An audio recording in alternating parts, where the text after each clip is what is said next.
Hello everyone, সবাই কেমন আছেন? আশা করি সবাই ভালো আছেন।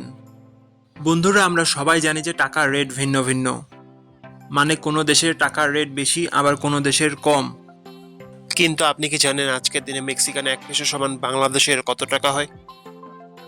আপনার ধারণা কি ঠিক, নাকি অবাক হওয়ার মতো কোনো চমক আছে? এই ভিডিওটি বিশেষভাবে আপনার জন্য তৈরি, তাই শেষ পর্যন্ত দেখুন। কারণ আপনি যদি নিয়মিত টাকার রেট জানেন, তাহলে অর্থ লেনদেন বা বিদেশ থেকে পাঠানো রেমিটেন্সে লাভবান হতে পারেন। আজ রবিবার 3 মে 2026। আজ মেক্সিকোর 1 টাকা সমান বাংলাদেশের 7 টাকা 02 পয়সা, আর অপরদিকে বাংলাদেশে 1 টাকা সমান মেক্সিকোর 0 টাকা 14 পয়সা। বন্ধুরা, টাকার রেট প্রতি মুহূর্তেই বদলায়, আর এই পরিবর্তন আপনার আয়, খরচ, এমনকি সঞ্চয়ের উপর প্রভাব ফেলে। তাই নতুন রেট সবার আগে জানতে এখনই চ্যানেলটি সাবস্ক্রাইব করুন এবং বেল আইকন প্রেস করুন, যাতে কোনো আপডেট মিস না করেন। আমার কাজগুলো যদি আপনার ভালো লাগে, ডেসক্রিপশনে ও পিন কমেন্টে সাপোর্ট করে লিংক দেওয়া আছে, ঘুরে আসতে পারেন।